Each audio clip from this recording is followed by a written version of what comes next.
Hey folks, it's not actually the time I set, but Joanne and I are just back here chatting, so we are like, we might as well chat live.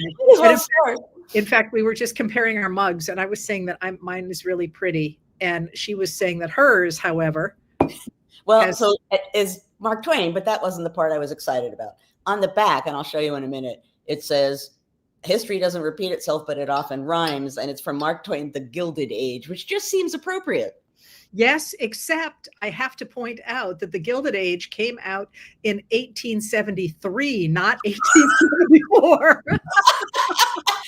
Heather has corrected my mug. It was co-written by Charles Dudley Warner. And I expected it was going to be brilliant the first time I read it. And I have not read it. And this was a gift. So I am going to say, if the person who gave me this gift watches my podcast and sent it, 1874 is okay by me. Actually, it's a really interesting book because and honestly worth revisiting now, because although we think of it in terms of the late 19th century Gilded Age, which was all about the giant mansions and the gilding and all that kind of stuff, what it's really about is corruption. It's a very tightly written, tightly focused on the corruption of Congress and how that fits into that world, which is, sort of fitting as well. But it is. I don't even think you can separate the corruption from the Gilded Age in that sense. But yeah, no, you're right.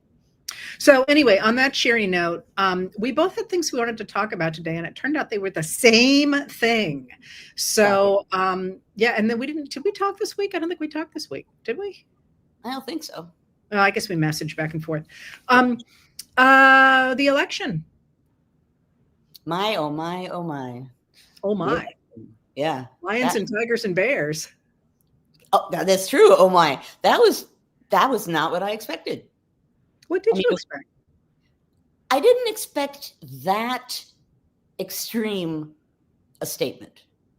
I thought, given everything that we see around us all the time coming out from the Trump administration, I thought, and certainly on a certain level hoped, but thought that there would be a blue pushback. And I was looking for the blue pushback.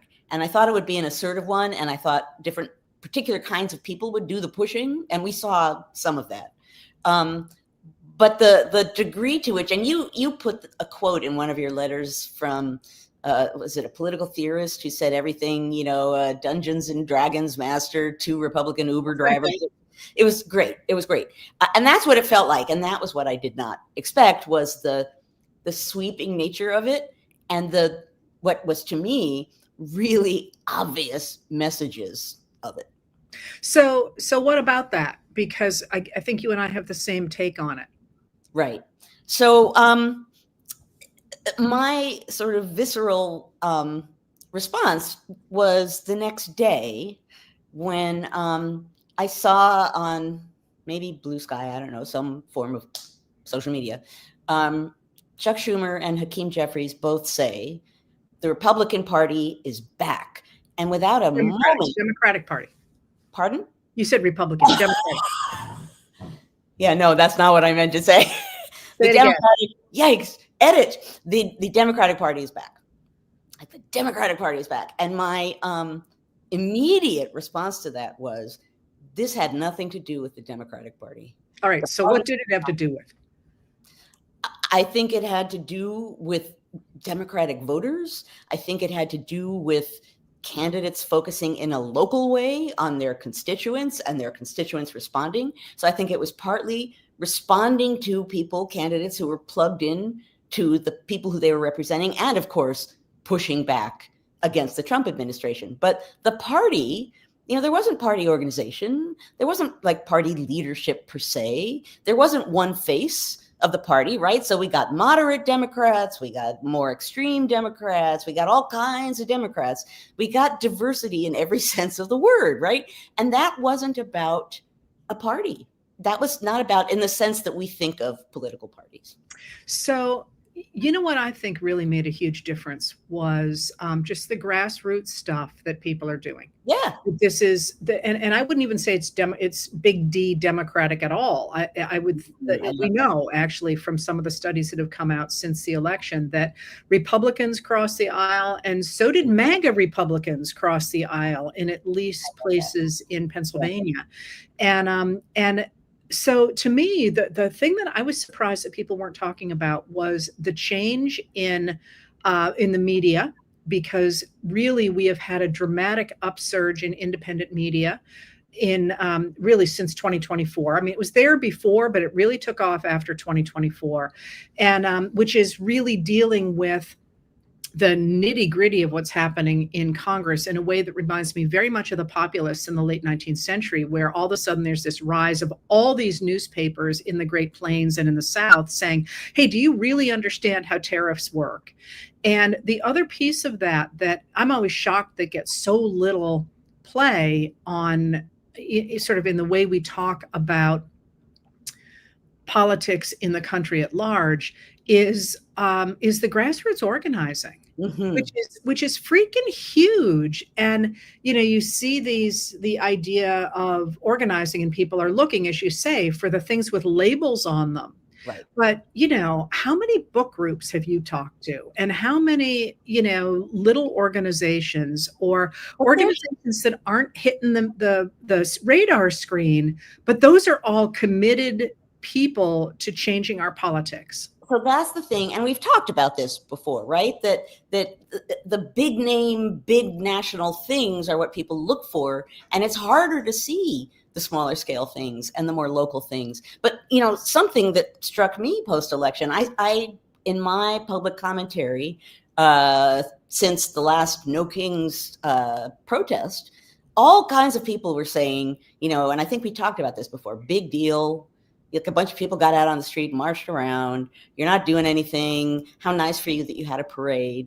And my response to that, and the election is a nice example of that, along the lines of what you're saying, Heather, is how do you rev up a movement? How do you get people to understand something's happening and get them out? So that may have been, in some sense, a national push, but that was a local thing. There were like little protests all over the place. So along the lines of what you're saying, that kind of thing can matter enormously. And what you're saying here is another great example of that, is that but it was also the candidates looking at their constituents, and there was a give and take of a sort that is small d democracy.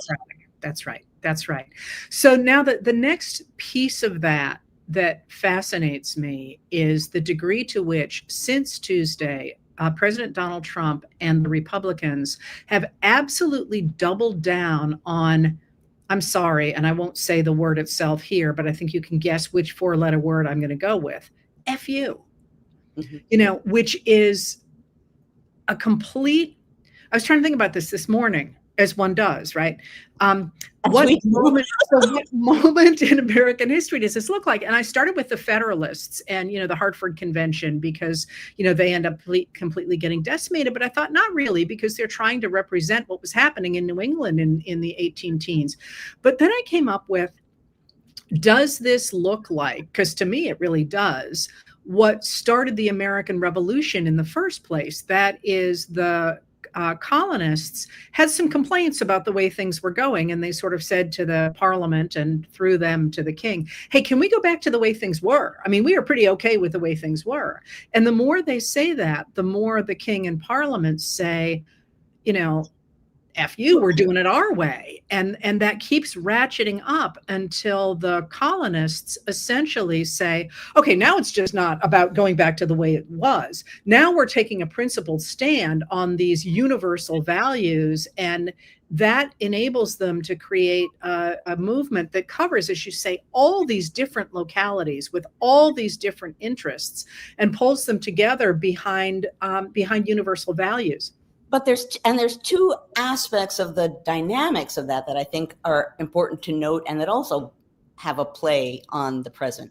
Number one is that the king, ultimately, part of what fuels that final ability of the colonists to say, you know what, I don't know if we need a king. I don't know if we need to, that's a huge leap for the revolutionaries. And part of what pushes them there is that they keep turning to the king with petitions and lobbyists and a variety of other things. And ultimately, the king says F you to the colonists by not even reading one of their petitions. Right? He doesn't even read it. So the colonists are like, our avenue of engaging in politics has been closed off. Like we're not, so that FU from the person in charge reverberates really powerfully on the part of the colonists. But you just said something else that jumps out to me too, that basically at some point they say, what do we actually need you for? You're not doing anything we want you to do and that we need you to do. So what do we need you for? And I am truly shocked at the degree to which not just the president, but also the Republicans, and Rosie's shocked too. Totally. Not just the president, but the Republicans are saying, yeah, the shutdown, maybe it's going to go on until after Christmas. I'm like, what? What are you talking about? You've got the furloughed federal workers, you have people not having heating assistance and food assistance. You've got the airports, more and more delays. And now they seem to be putting the screws to people traveling over the holidays. And then the cargo planes aren't going to be able to be carrying goods for the biggest retail season of the year. Are they deliberately crashing the country? It sure as hell looks so. Well, and it's also to me, an indication of something related to what we just said, which is on a certain level, they're not focused on the impact. I mean, they're happy with the impact, but on a certain level, this is about having a leverage in place that they can use against the Democrats. It's about making things horrible so they can blame it on the Democrats. The suffering and the problems and the people not able to buy food and other aspects of the economy and now travel for Thanksgiving, the suffering of people, I think, is secondary. And that's along the lines of how the Republican Party has been in the recent past operating, right? It's about structure and power and what they want. And in a sense, going back to the revolution, that was that moment too, was the king and parliament saying, we gotta keep this structure in place, and when the colonists initially at an early point in the revolution, griped back and said, no, you can't do this. Parliament responded in part by saying, well, we might cave on this issue, but yeah, we can. And we're going to pass an act, the Declaratory Act, just declaring that we can, because this is ultimately about the system and power. And I think that's also a part of the moment that we're in. So walk us through that a little bit, because one of the things that jumps out right now to me is of the way the Republicans are behaving, where they are refusing to agree to a measure to extend those premium tax credits that 78% of Americans want. I mean, this is a win-win. And you sit there and you say, what's the end game? I mean, to what end are you doing this? And if you put a charitable lens over it, I guess you could say they're saying exactly what you just said about Parliament in the 1770s. We need a structure in which we control things so that we have a certain kind of society. And therefore, you all need to shut up about what you need and just do things our way. Is that right? Right. It's a form of leverage. What's interesting in the way that you just put it, though, is that you need to shut up and get out of the way because we need a system. This gets back to your talking about the Hartford Convention, right? The Federalists, in the first 10 years of the government, when a big issue is just how democratic is this new country going to be, the Federalists were the folks that were saying, I don't know about all this democracy stuff because the masses are unruly and they're unpredictable, and they should come forward and vote and put who they want in office, and then they should shut up and get out of the way and let us do what we want to do. So that message as well is a fundamental statement from people who are not entirely comfortable with democracy, because you can't unassailably, you can't have power in the way that people who really want power want it, unquestionably, with no challenges under democracy. You can't. Elections are challenges to power. That's their point. And if you think you should be in power forever, you will not be a friend to free and fair elections. It's interesting that the Federalists say that in the 18 teens, because that is absolutely straight out of the Cotton is King speech in 1858 by James Henry Hammond, the senator from South Carolina, that all democracy means is you choose who you're going to have rule over you, which is obviously not the way the country ended up. But it's an interesting thing. And in this moment,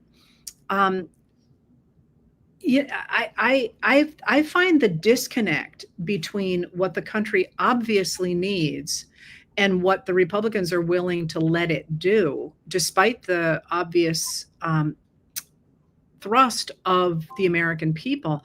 I just find this disconnect fascinating, because certainly in our lifetimes, and maybe this is all part of the dismantling of the post-World War II liberal consensus. Certainly in our lifetimes, politicians did try to do at least what they thought was good for the American people. And it's a little hard to see how saying, we're just going to keep the government shut down is, right. Again, you go back to, what do we need you for? Right. Well, and you phrased it, what you just said, in an interesting way about the administration and what they want to let us do, which is, precisely the problem, right? That letting us do something, the election just showed that you can't let or not let us do something, right? That election, whatever they thought was going to happen or whatever they tried to do to affect it in one way or another, it didn't work. So what the American people showed in that election is that regardless of what the powers that be are saying should be and how the system should work and how the American people should be, whatever, grateful for what they have, loyal to whatever, the election shows that letting isn't part of this equation. I mean, this is the most obvious thing in the world to say, but I think it's important to say, like, that election was like a screaming loud message from the American people about what they want. Think of all of the firsts, like the first Black mayor of Albany, just a string. I tried to make a list, and it was remarkable, the firsts. So on the one hand, Americans were talking about what they wanted, and of course, on the other hand, pushing back really assertively about what they didn't want. And that's how I think you get an interesting coalition that you mentioned earlier about some MAGA people, some Republicans, some Democrats. And that's why it was a blue wave, because there were so many shades of blue that lots of different kinds of people could attune to it. As a matter of fact, I think AOC said this last week. Someone said, what does it say about the face of the Democratic Party? And she said, why does it have to have one face? Right. Which again harkens back to these moments when we have these broad coalitions to reestablish democracy. But we really can't stop just with the pushback against the election, because House Speaker Mike Johnson has not had the House. I mean, technically it's in session, it's in pro forma sessions, but they haven't done any business since September 19th. September 19th. This has never happened before. He is refusing to seat the representative-elect from Arizona, Adelita Grijalva. In Texas, Governor Greg Abbott is making it very, very difficult for a Democratic-dominated district to replace somebody who died, I think it was a year ago. There's certainly, and Trump's back down in Mar-a-Lago this weekend.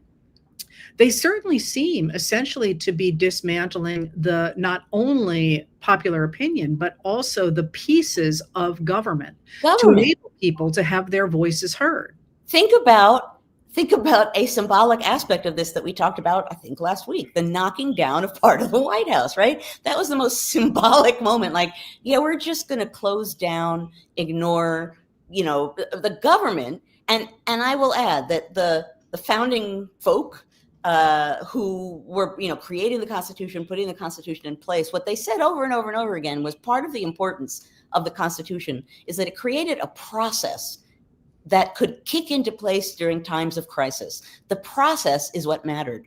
And what we're seeing is the dismantling or negligence or deliberate spurning of that process. And that process is us. That process is where we get our power from. So I think, us talking about knocking down the East Wing of the White House, that's the most visual representation of some of what we're going through right now. And as you just said, Heather, the disconnect is so extreme that it has to be deliberate. And given how deliberate it is, that's really worth thinking about. What are they actually saying? Well, but my big thing is I think we got to visualize and work toward the post MAGA country, because, I was reading this morning the speculation, which I don't think is far fetched, that they're perfectly happy with extending this shutdown as far as they can, because a lot of federal workers are simply finding other work because they need a paycheck. And if you look at the decimation, or more than decimation, actually, of the federal government since Trump took power, they're basically getting rid of it the same way that Project 2025 called for, the same way that the extremist Republicans have called for since the New Deal went into place. But the reality is that Americans like the federal government. They like clean water. They like clean air. They like people to have food. They like to get rid of, monopolies and all that. But so how do we realize? They don't always realize that that's what the government gives them, right? Way back years ago, when I was saying, we kind of need the federal government, and people were saying, I don't care about the federal government. It was like, well, do you like good roads? Do you like clean water?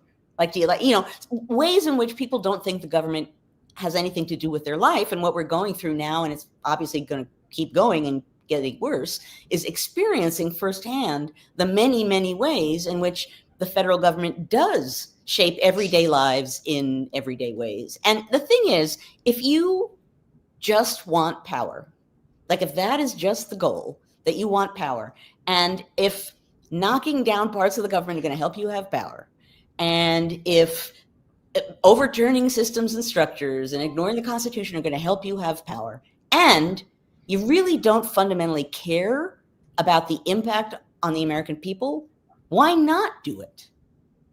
Why not do it?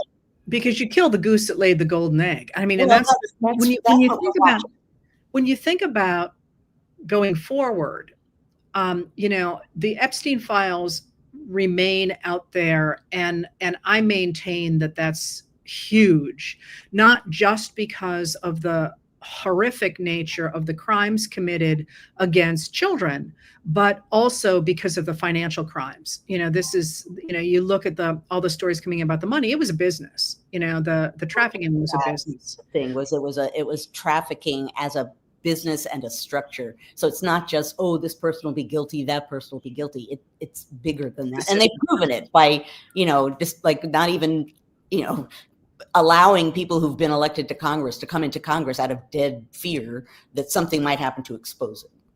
So we have that out there, but the other piece of this is the extraordinary corruption in general of this administration, and then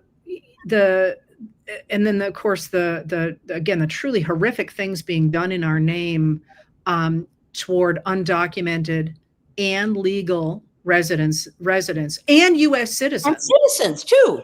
Yeah. And so you look at all these pieces, and I think it's crucially important to restore our democracy. But part of it is going to be this real fight to get these people out of power. And to do that, this grassroots mobilization, not only for, hey, we'd kind of like to have our navigational buoys back, just saying. Because I think about navigational buoys all the time. They matter. Honest to God, they matter a lot in my life. I'm arguing with you, but yeah.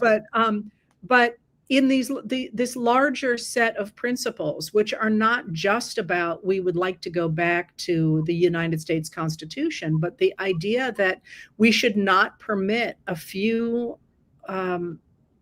power-hungry sociopaths to rule over hundreds of millions of people and have our lives, because all of our lives are in their hands, not just the children that are dying because U.S. aid was cut off. Not just Democrats. And so I wonder if that's what we're looking at.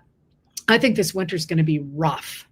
And I think part of it is going to be continually calling out the corruption and the sociopathy, really, or at least the narcissism and the idea that these guys get to rule over us. But it is also saying, hey, wait a minute here. look at what we just did on Tuesday at the local level. You know, our school boards matter, our local government matters, our state government matters, because by the time these people are done, we're going to have to rebuild that federal government, not necessarily from scratch, but close to it. Right. But right. And here's the thing. I think often when people think about like what comes next, they're thinking top down. Well, we need to, amend this and create. And I totally agree with you. And I think this should be one of the, if not the most important messages coming out of Tuesday's election, is that it's about us. It's about the American people. That election showed what happens when lots of people in different places with different issues and different leaders with not one big umbrella controlling the message, the power that people can have in a dramatic kind of a way.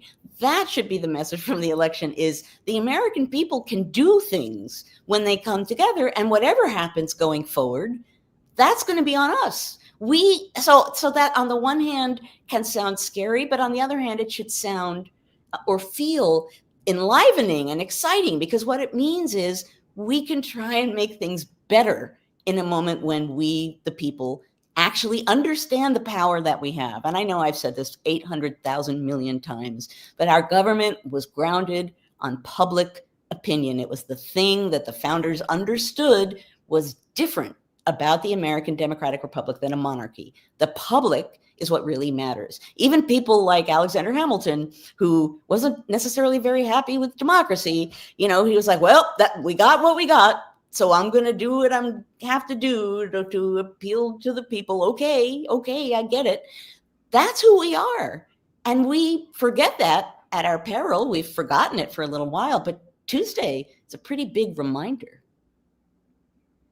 Yeah, and I'm over here now thinking about Machiavelli and what he said about leadership, but that's probably a conversation for another day. I think that's right. I think I'm unsettled about where we are as a country, but I'm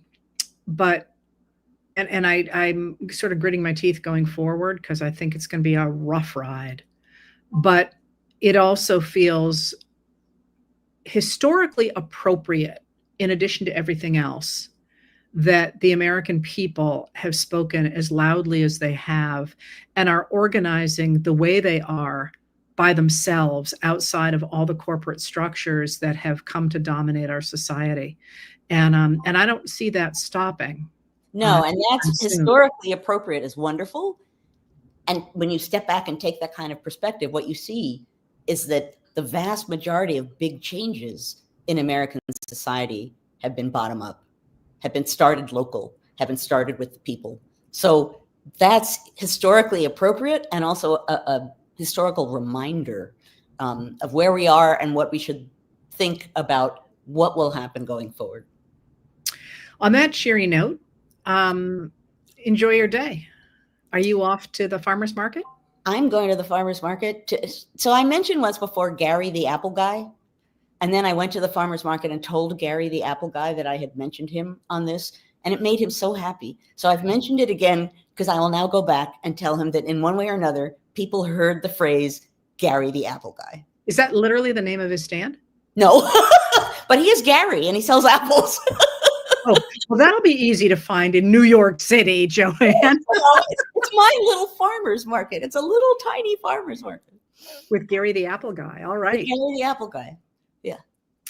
All right. Well, let's do this again next weekend, I think. Good. I think so too. All right. So I'll chat with you after this. Okay. And I guess thank you. Yeah. Thanks for being here. Always happy to be here with you, Heather.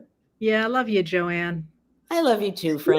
You know what? It'll be good when we can do this and we can have a down and dirty hot fight over the 1815 Hartford Convention, or 1814, or whenever the hell it was. That would be great with cocktails in our hands. No, well, not at 10 o'clock in the morning, but yes. No. Yes. What are you talking about now? I guess I was thinking more broadly. Okay. There you go. With more coffee at our hand. There you go. All right. Talk to you later, Joanne. Have a good day. You too.